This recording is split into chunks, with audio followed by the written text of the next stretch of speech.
¿Qué clase de hombre convierte un banquete en un teatro de crueldad, ordenando la ejecución de un senador frente a sus invitados y luego retomando su comida como si nada hubiera pasado? ¿Quién transforma una boda en un secuestro imperial solo porque se encaprichó con la novia? ¿Qué tipo de gobernante se proclama Dios viviente y planea profanar el templo más sagrado de Jerusalén con su propia estatua? Ese hombre fue Calígula, un emperador cuya autoridad parecía absoluta desde la distancia, pero que en la privacidad de sus palacios y en sus extravagantes barcos palacios revelaba su verdadera esencia, la de un tirano que no reconocía límites ni humanos ni divinos.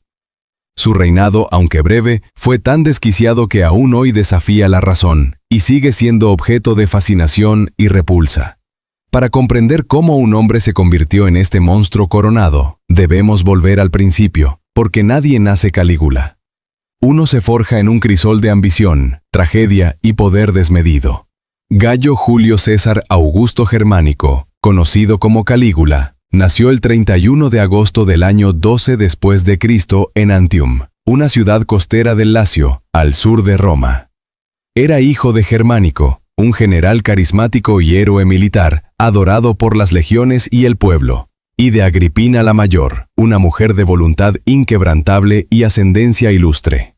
Su linaje lo conectaba a las dos familias más poderosas del Imperio Romano: los Julios, herederos de Julio César y Augusto, y los Claudios, una dinastía conocida por su astucia política y longevidad. Desde su nacimiento, Calígula estaba destinado a la grandeza, pero su vida estaría marcada por una dualidad de gloria y tragedia, que moldearía su carácter de manera irreversible. Los primeros años de Calígula transcurrieron en un ambiente de campañas militares.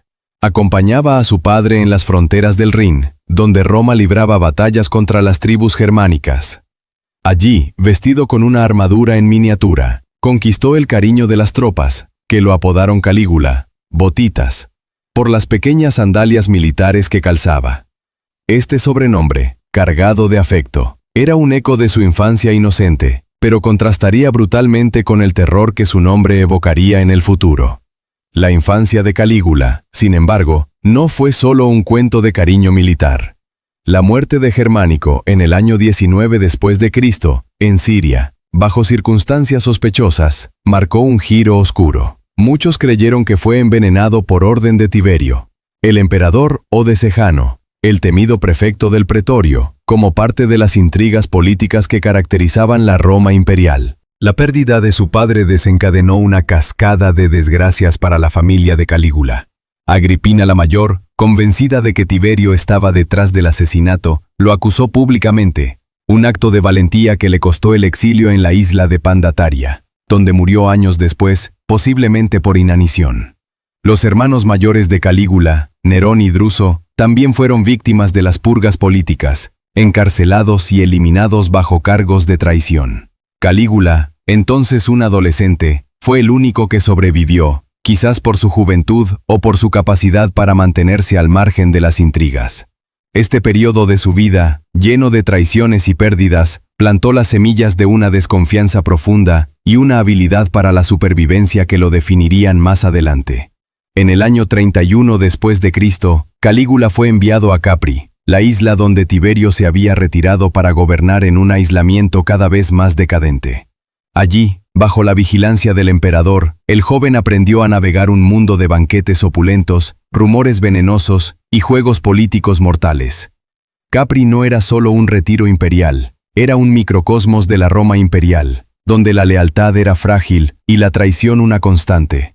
En este entorno, Calígula desarrolló una astucia que le permitió sobrevivir, observando en silencio mientras figuras como Sejano ascendían y caían. La caída de Sejano, acusado de conspirar contra Tiberio y ejecutado en el 31 después de Cristo, marcó un punto de inflexión. Calígula comenzó a ser visto como un posible heredero, un joven que había aprendido que en Roma no prosperaban los justos, sino los que sabían esperar su momento. Tras años de sobrevivir en las sombras de un imperio plagado de intrigas, Calígula emergió como una figura inesperada en el escenario político de Roma. La muerte de Tiberio en el año 37 después de Cristo, envuelta en rumores de asesinato, lo catapultó al poder a los 25 años, un joven cuya vida había estado marcada por la pérdida y la cautela. Pero, ¿qué lleva a un hombre, forjado en la adversidad, a transformarse en un símbolo de exceso y tiranía?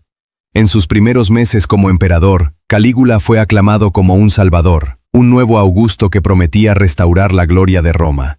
Sin embargo, una misteriosa enfermedad pronto revelaría los primeros indicios de la transformación que lo convertiría en una advertencia histórica sobre los peligros del poder absoluto.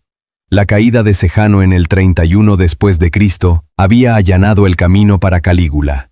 El prefecto del pretorio, una vez omnipotente, fue ejecutado por conspirar contra Tiberio, y su red de aliados fue desmantelada. Este evento debilitó las facciones rivales y posicionó a Calígula como un candidato viable al trono, especialmente porque Tiberio, cada vez más paranoico y aislado en Capri. Algunos relatos, como los de Suetonio y Tácito, sugieren que fue asfixiado con una almohada, posiblemente con la complicidad de Macro, el nuevo prefecto del pretorio, y del propio Calígula. Aunque estas acusaciones son debatidas, reflejan el clima de sospecha que rodeaba la sucesión imperial.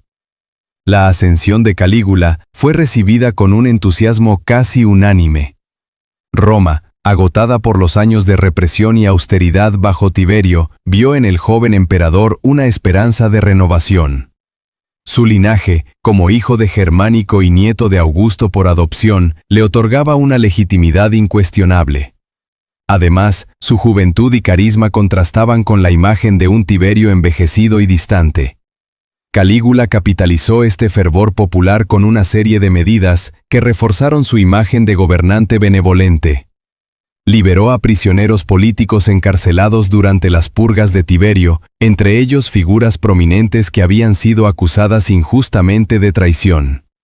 Condonó deudas, redujo impuestos y devolvió propiedades confiscadas, ganándose el favor de las clases medias y bajas. Además, Calígula invirtió en espectáculos públicos que revitalizaron el espíritu de Roma. Organizó carreras de carros en el Circo Máximo, combates de gladiadores y representaciones teatrales que atraían a multitudes. Estas celebraciones no solo entretenían, sino que reforzaban su imagen como un emperador cercano al pueblo, en contraste con la reclusión de su predecesor. Restauró el derecho de las asambleas populares a participar en elecciones menores, un gesto simbólico que evocaba los ideales republicanos, aunque el poder real seguía concentrado en sus manos. Durante estos primeros meses, Calígula parecía encarnar la promesa de un nuevo amanecer para el imperio, un líder que combinaba la grandeza de Augusto con la popularidad de su padre, Germánico. Sin embargo, esta luna de miel con Roma duró poco. A finales del 37 después de Cristo, Calígula cayó gravemente enfermo, posiblemente víctima de una fiebre cerebral, epilepsia o una intoxicación, según especulan los historiadores modernos.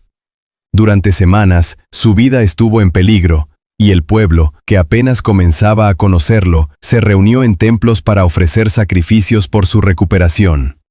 Cuando finalmente emergió, no era el mismo hombre. Los relatos de Suetonio y Dion Casio describen un cambio profundo en su personalidad. El emperador jovial y generoso dio paso a un gobernante errático, obsesionado con su propia divinidad y dispuesto a redefinir los límites del poder imperial. Esta transformación no fue solo personal, marcó el inicio de un reinado que pasaría de la esperanza a la pesadilla. El impacto de esta enfermedad, aunque no se conoce con certeza su naturaleza, es un punto de inflexión en la historia de Calígula. Algunos estudiosos sugieren que pudo haber sufrido un trastorno neurológico que afectó su juicio, mientras que otros argumentan que el estrés acumulado de su infancia traumática y la presión del poder absoluto desencadenaron una inestabilidad latente. Sea cual fuera la causa, lo que siguió no fue un gobierno convencional, sino un espectáculo de excesos y desafíos a las normas romanas. Calígula comenzó a mostrar signos de megalomanía, exigiendo no solo obediencia, sino adoración, y transformando el palacio imperial en un escenario donde su voluntad era la única ley. Este cambio sentó las bases para los actos que lo harían infame, desde sus provocaciones religiosas hasta sus crueles exhibiciones de poder. tras su recuperación de una enfermedad devastadora en el 37 después de Cristo. Calígula no regresó como el emperador que Roma había celebrado con fervor. En su lugar, emergió un hombre transformado, convencido de que su autoridad trascendía lo humano. ¿Qué impulsa a un gobernante a proclamarse Dios viviente, desafiando las tradiciones más arraigadas de su pueblo? Para Calígula, gobernar ya no era suficiente. Exigía ser adorado, temido y venerado como una deidad encarnada. Este capítulo de su reinado, marcado por actos de arrogancia sin precedentes, revela la profundidad de su megalomanía y el inicio de un gobierno que borraría las líneas entre política y locura. Desde la profanación de estatuas divinas hasta un intento de profanar el templo de Jerusalén, Calígula desafió las normas romanas y judías, llevando al imperio al borde del caos. La autodeificación de Calígula no fue un simple capricho, era una declaración de su supremacía absoluta. Uno de sus primeros actos, documentado por el historiador Suetonio, fue ordenar que las estatuas de los dioses más venerados de Roma, Júpiter, Marte, Apolo, fueran decapitadas, reemplazando sus cabezas con réplicas de su propio rostro. Este gesto no era solo una muestra de vanidad, era una afrenta directa a la religión romana, que consideraba a los dioses como pilares del orden cósmico y social. Al usurpar sus imágenes, Calígula se posicionaba no como un intermediario divino, como hacían los emperadores anteriores, sino como una deidad en carne y hueso. En dos templos, uno conectado físicamente a su residencia imperial en el Palatino, organizaba apariciones teatrales que rozaban la parodia sacrílega. Vestido con túnicas doradas, coronas radiantes y rodeado de incienso y cánticos, se presentaba como Júpiter reencarnado, exigiendo ofrendas y reverencias de sus súbditos. Estas exhibiciones, aunque impresionantes, eran toleradas solo por el miedo. Los romanos, acostumbrados al culto imperial como una formalidad política, veían con inquietud esta transformación del emperador en un dios literal. Según Dion Casio, Calígula no se contentaba con ser adorado en Roma, buscaba extender su divinidad a todo el imperio. Uno de los episodios más críticos de esta campaña fue su orden de instalar una estatua colosal de sí mismo en el Templo de Jerusalén, el lugar más sagrado del judaísmo, donde las imágenes talladas estaban estrictamente prohibidas por la ley mosaica. Esta decisión, datada alrededor del 40 después de Cristo, no era solo una provocación religiosa. Era un desafío político que amenazaba con desestabilizar una región ya tensa por el dominio romano. La reacción en Judea fue inmediata y explosiva. Miles de judíos se congregaron en protesta, dispuestos a resistir hasta la muerte, antes que permitir la profanación de su templo. Publio Petronio, el gobernador de Siria encargado de ejecutar la orden, reconoció el riesgo de una revuelta masiva y retrasó la instalación de la estatua, enviando cartas a Calígula para advertirle de las consecuencias. La intervención decisiva vino de Herodes Agripa I, un amigo de infancia de Calígula y rey, cliente de Roma. Según el historiador Flavio Josefo, Agripa apeló a la vanidad y la amistad del emperador, convenciéndolo de revocar la orden en el último momento. Este raro momento de contención evitó una guerra abierta en Oriente, pero fue una excepción en un reinado definido por la intransigencia. El episodio del Templo de Jerusalén no solo ilustra la megalomanía de Calígula, sino también su desconexión con las sensibilidades culturales de los pueblos bajo su dominio. En Roma, los actos de autodeificación se complementaban con un comportamiento cada vez más errático. Uno de los episodios más surrealistas, conocido como la Guerra contra Neptuno, ocurrió durante una campaña en la costa norte de Galia en el 40 después de Cristo. Según Suetonio, Calígula ordenó a sus legiones formar filas frente al mar y atacar las olas con espadas, como si desafiaran al dios del océano. Al concluir esta farsa, mandó recolectar conchas marinas, presentándolas en Roma como trofeos de una victoria divina. Algunos historiadores, como Anthony Barrett, sugieren que este acto pudo ser una sátira política para humillar a las legiones o al Senado. Otros lo ven como un signo de demencia. Sea cual fuera la intención, el episodio reflejaba a un emperador que vivía en una realidad propia, donde su voluntad superaba incluso las leyes de la naturaleza. La obsesión de Calígula por ser percibido como divino estaba profundamente ligada a sus inseguridades personales. Suetonio lo describe como un hombre de apariencia frágil, tez pálida, piernas delgadas, cuello velludo y calvicie prematura que ocultaba con pelucas o coronas. Sus ojos hundidos y oscuros daban un aire inquietante, que él acentuaba practicando expresiones amenazantes frente al espejo. Odiaba las burlas sobre su físico, especialmente la palabra cabra, una mofa común por su vellosidad, y llegó a promulgar un decreto que prohibía a cualquiera situarse por encima de él en público, para evitar que vieran su calvicie. Esta vanidad extrema revelaba un temor profundo, el de no ser más que un hombre disfrazado de Dios.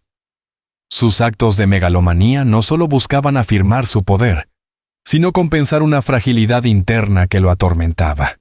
La megalomanía de Calígula no se limitó a proclamarse Dios. Se manifestó en un espectáculo continuo de excesos que transformó el palacio imperial en un escenario de terror y extravagancia. ¿Qué impulsa a un emperador a convertir los juegos de gladiadores en rituales de sadismo, los banquetes en exhibiciones de humillación, y las aguas de un lago en templos flotantes de hedonismo? En esta fase de su reinado, Calígula borró las fronteras entre entretenimiento y crueldad, utilizando el poder absoluto para satisfacer sus deseos más oscuros.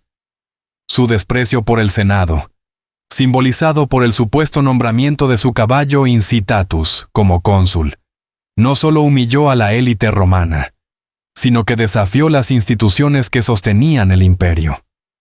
Estos actos, narrados por historiadores como Suetonio, revelan un gobernante que no buscaba gobernar, sino dominar, dejando una huella de infamia que perdura siglos después.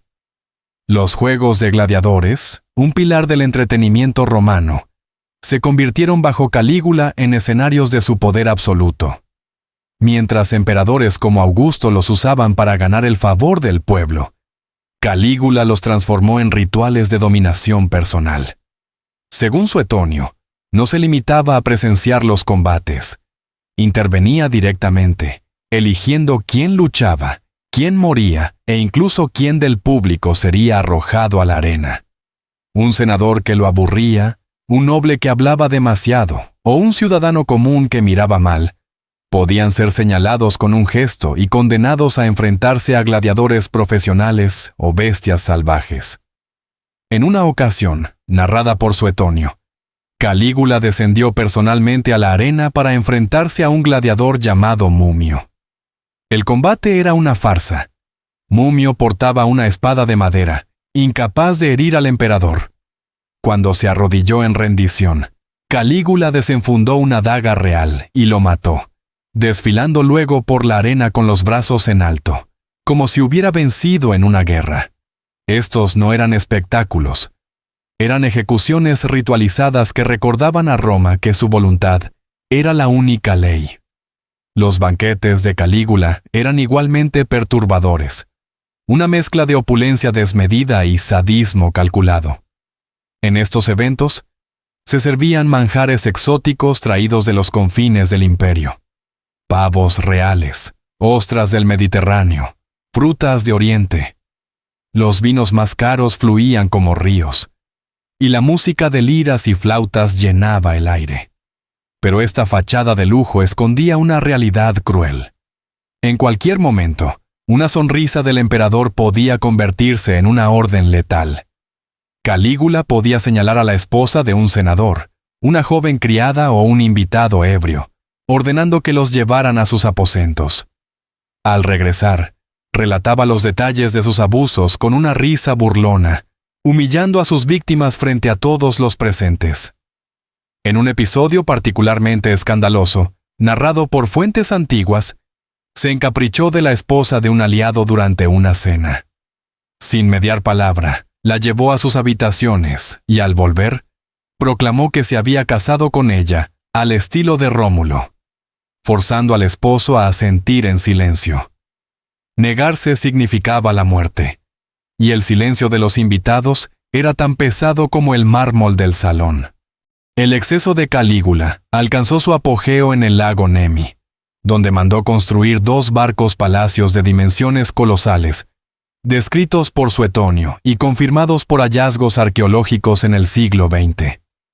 Estas embarcaciones, cubiertas de mármol, contaban con jardines colgantes, columnas de bronce, baños termales, estatuas de dioses y salones dedicados a orgías privadas.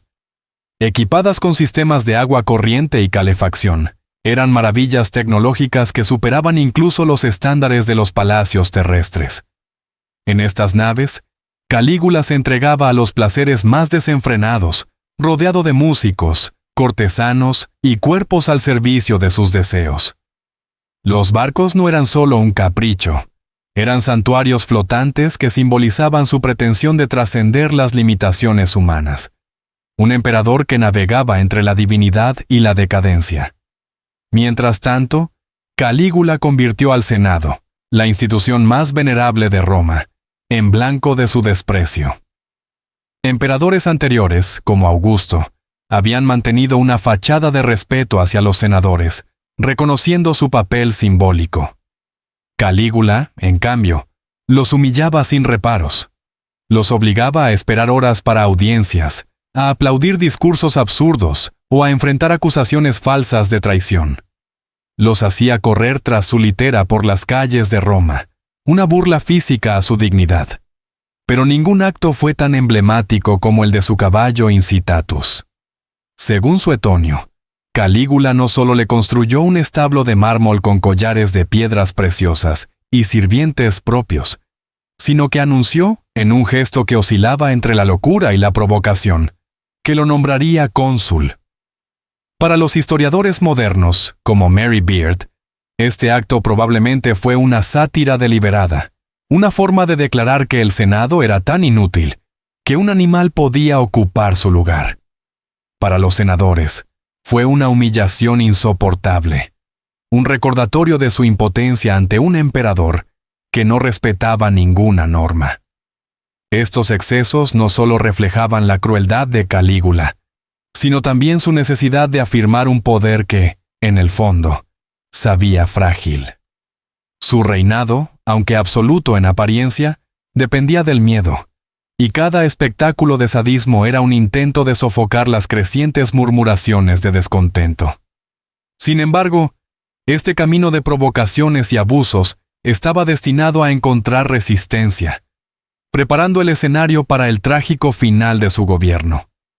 El reinado de Calígula, un torbellino de excesos y provocaciones, no solo se definió por sus actos documentados, sino también por los rumores que lo envolvieron, amplificando su infamia. ¿Cómo se convierte un emperador en sinónimo de depravación y locura? Los relatos de incesto, transgresiones de género y desafíos a las normas romanas alimentaron un mito que, aunque difícil de verificar, moldeó su imagen para la posteridad. Sin embargo, ni el miedo que inspiraba pudo sostener su régimen para siempre.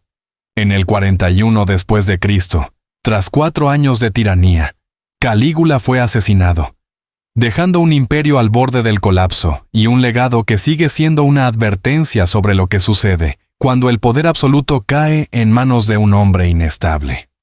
Su historia, narrada por historiadores como Suetonio y debatida por estudiosos modernos, es un recordatorio de los límites de la autoridad y la fragilidad de un imperio construido sobre el capricho de un solo hombre. Los rumores que rodearon a Calígula fueron tan impactantes como sus actos confirmados. El más escandaloso, reportado por Suetonio, fue su supuesta relación incestuosa con su hermana Drusila, a quien amaba con una intensidad que muchos interpretaron como más que fraternal. Tras la muerte de Drusila en el 38 después de Cristo, Calígula la declaró divina, dedicándole un culto oficial con sacerdotes y sacrificios, un honor reservado para las deidades más veneradas. Aunque no hay pruebas concluyentes de incesto, su actitud ambigua y su devoción pública por Drusila alimentaron las especulaciones, que se convirtieron en una mancha imborrable en su reputación. Otros rumores apuntaban a su vida privada. Se decía que vestía ropas femeninas, se maquillaba como una mujer o se presentaba como dioses orientales, como Isis o incluso como Venus. En la Roma imperial, donde la vestimenta y el comportamiento reflejaban estatus y género, estos actos no eran meras excentricidades. Eran desafíos deliberados a las normas sociales, percibidos como un intento de trascender las categorías humanas y divinas. Estos rumores, aunque posiblemente exagerados por sus enemigos, reflejaban una verdad más profunda. Calígula no quería ser un emperador al estilo de Augusto, que gobernaba con moderación y respeto por las tradiciones. Él aspiraba a reemplazar a los dioses, a ser el centro de un nuevo orden donde su voluntad fuera incuestionable. Sin embargo, esta ambición lo aisló. Cada provocación, desde humillar al Senado hasta profanar símbolos religiosos, generaba enemigos silenciosos, especialmente entre los pretorianos, la guardia imperial que protegía al emperador, pero también podía derrocarlo. La élite romana, que había tolerado sus excesos por miedo, comenzó a conspirar en las sombras, mientras el pueblo, aunque entretenido por los espectáculos, percibía la inestabilidad de un reinado que carecía de dirección. El final de Calígula llegó el 24 de enero del 41 después de Cristo, en un pasillo del Palatino, durante los Juegos Palatinos, un festival en su honor. Un grupo de pretorianos, liderados por Casio Querea, un oficial que había soportado años de burlas por su voz aguda, lo emboscó y lo asesinó a puñaladas. La ferocidad del ataque, más de 30 heridas según Suetonio, reflejaba el odio acumulado contra él. Su esposa, Milonia Cesonia, y su hija pequeña, Julia Drusila, fueron asesinadas poco después, eliminando cualquier posibilidad de un heredero. El Senado, viendo una oportunidad para restaurar la República, se reunió para debatir el futuro, pero los pretorianos, leales al sistema imperial, proclamaron a Claudio, tío de Calígula, como nuevo emperador. La breve esperanza de una Roma sin emperadores se desvaneció, y el ciclo de poder imperial continuó. La muerte de Calígula no borró su impacto. Su reinado, de solo 4 años, dejó un imperio tambaleante, con las arcas agotadas por sus extravagancias y la confianza en el sistema imperial erosionada. Los historiadores antiguos, como Suetonio y Dion Casio, lo retrataron como un monstruo, un gobernante cuya locura justificaba su asesinato. Sin embargo, los estudiosos modernos, como Anthony Barrett y Alois Winterling, sugieren una visión más matizada.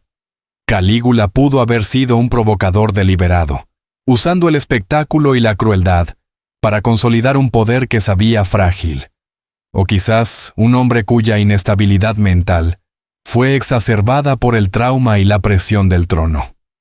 Sea cual fuera la verdad, su nombre se convirtió en sinónimo de tiranía, un símbolo de lo que sucede cuando el poder absoluto se combina con inseguridades profundas y una falta de límites. El legado de Calígula trasciende su tiempo. Su historia es una advertencia sobre los peligros de concentrar el poder en un solo individuo, especialmente uno marcado por la inestabilidad. En un imperio que dependía de la estabilidad institucional, Calígula demostró cómo un gobernante podía convertir un sistema en su escenario personal de terror. Su reinado, aunque breve, dejó una marca indeleble en la historia romana, influyendo en cómo los emperadores posteriores, como Nerón, serían juzgados. Hoy, Calígula sigue siendo objeto de fascinación, un recordatorio de que el poder, sin restricciones, puede transformar a un hombre en un mito, pero también en un monstruo. ¿Qué aspecto de la historia de Calígula te resulta más inquietante? ¿Sus provocaciones religiosas, su sadismo en los juegos, o los rumores que lo persiguieron? Comparte tus reflexiones y, si te apasionan los relatos que desentrañan el lado oscuro de la historia, mantente atento a más exploraciones del pasado.